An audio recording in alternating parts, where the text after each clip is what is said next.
May Day today, and it's finally spring in Montana. You remember back during Vlogmas when I said we might not have any snow for Christmas?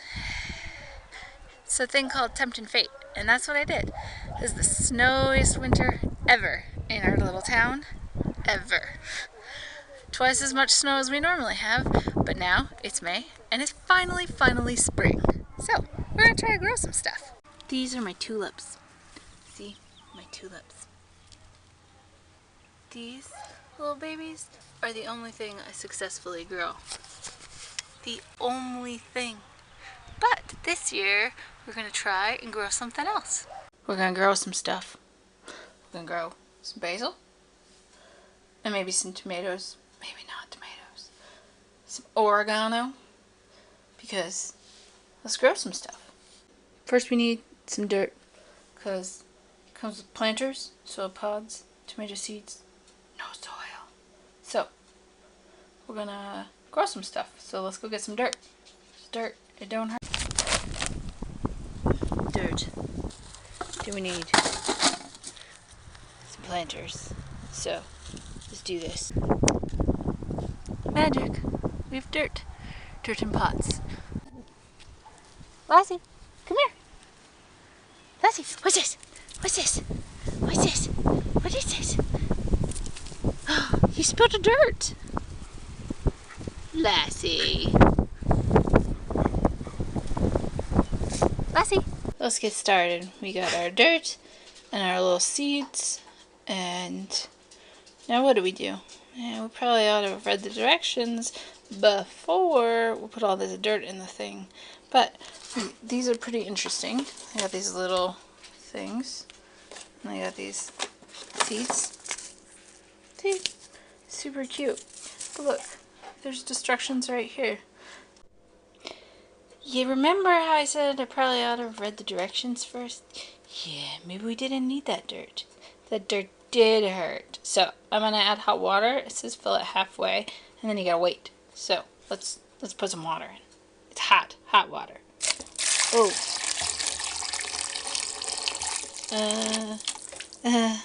That's about halfway. Okay, we're gonna do the other ones.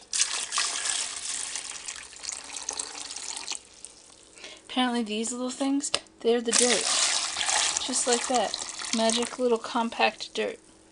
Computer, set a timer for 10 minutes. 10 minutes, starting now.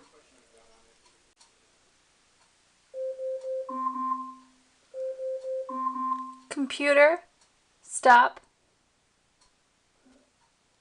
So, the little bricks of dirt now are dirt. Pretty crazy.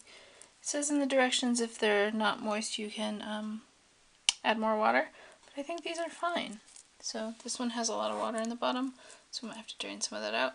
But that's what it looks like when it's all dirted up. And so then you put some holes in it. It says a couple, but I'm going to do 4 because I like to live dangerously. And then we'll read better on how to plant our seeds. Right back. Here we are with our pot. I put 4 holes in it, and I'm going to put some seeds in it now. So this is the oregano, and that'll be the tomato, and that'll be the basil. So, here we go.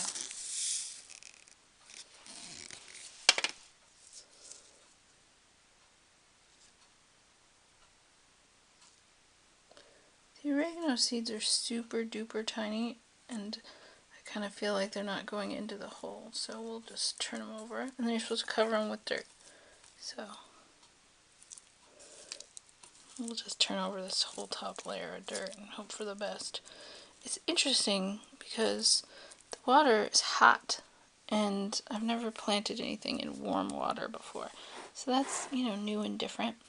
Okay, so the tomato seeds I'm going to do with both hands, drop them in. I've never grown tomatoes from seeds before. I'm pretty sure these aren't going to be done by summer. At least that's the end of summer. At least that's my understanding with Montana summers. So you got to start them way before now to get tomatoes. But maybe we'll get tomatoes in the fall. Or this is the one I have the least faith in. So maybe we won't get tomatoes at all.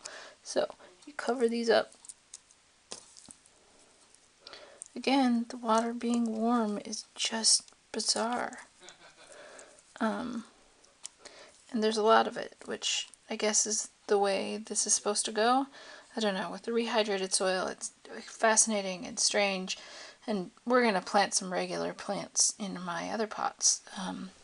So let me put the basil in. The basil, you can't even really see the seeds. There they are. Come on, focus. It's very strange. But I did a 5th hole so that, because they seemed small, so, and I didn't time it real well. So we're going to cover those up too.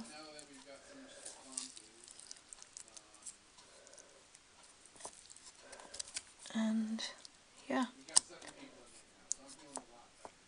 So these are not supposed to go in direct sunlight, and my window that I'm putting them in is currently not in direct sunlight. It's a south-facing window, and we live in the northern hemisphere, kind of in the far north.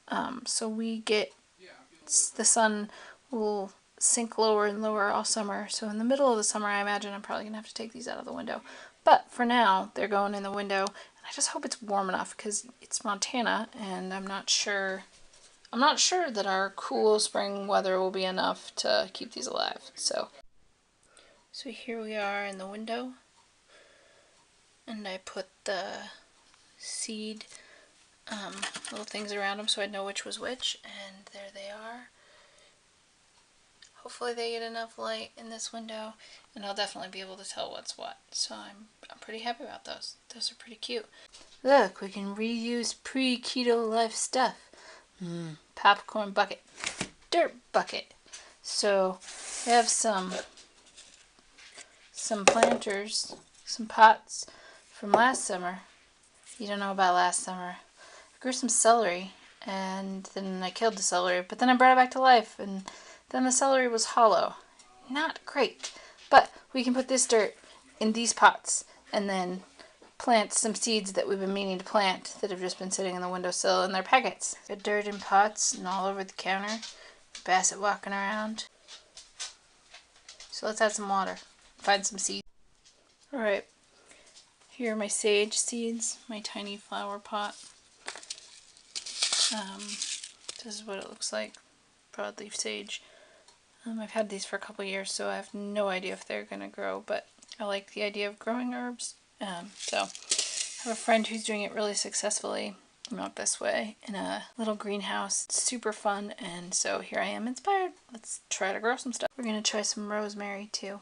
So rosemary going into this pot that was the celery pot from last year that didn't work out so good.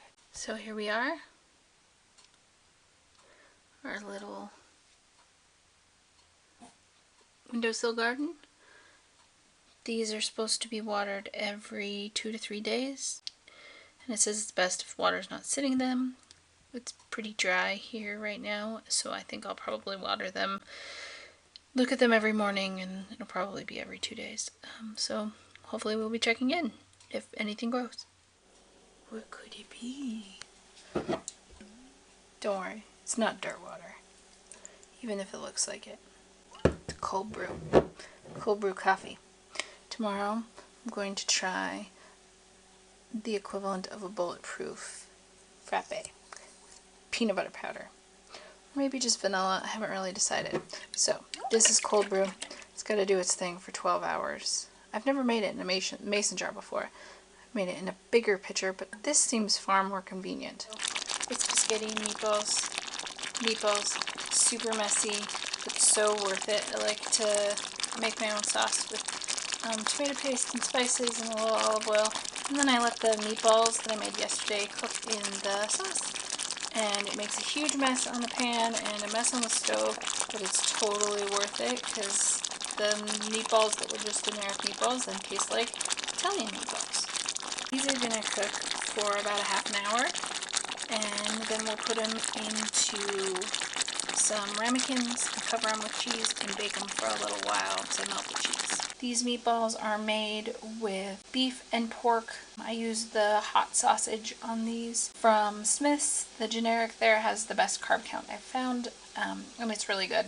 These are made with 2 eggs and a half a cup of heavy cream. You can use Parmesan cheese, but the Parmesan cheese makes them taste very Italian, and so if I like to use the meatballs for anything else, that doesn't really work. And so I don't use the Parmesan cheese, and they turn out really nice. They're firm, and I beat the eggs with the cream, add the sausage, and let that mix in the mixer for a little while, and then add the beef or pork or chicken or turkey, whatever minced meat you like to use in your meatballs. So this is 7 ounces of meatballs and a quarter can of tomato paste with some olive oil and a bunch of spices that I let cook on the stove for about 20 minutes before I added the meatballs and let them cook for another 20 minutes. To the half a can of tomato paste that I used, I added about a cup of water and then added about a half a cup later. So I'm going to add some mozzarella. This is ounce and a half.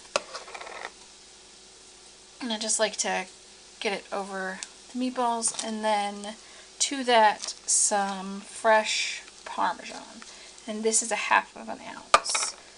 And the Parmesan really is what gives you the coverage that you're looking for, like in a pizza. So we're going to sprinkle some garlic salt on the top of this and cook it at 350 for 10 minutes and then broil the top. This is dinner. Meatballs, no spaghetti, but spaghetti sauce and cheese. It's easy. It's one of our favorites. I like to make the meatballs ahead of time, give myself some meal prep, and make it easy to get through the week, especially when I'm working or it's summer and we have a million volunteer things to do, which is not summer yet, but it's coming. So I prefer my meatballs to be more golden on the top. Steve doesn't like the broiled cheese the way I do, but I prefer mine like this, sizzling.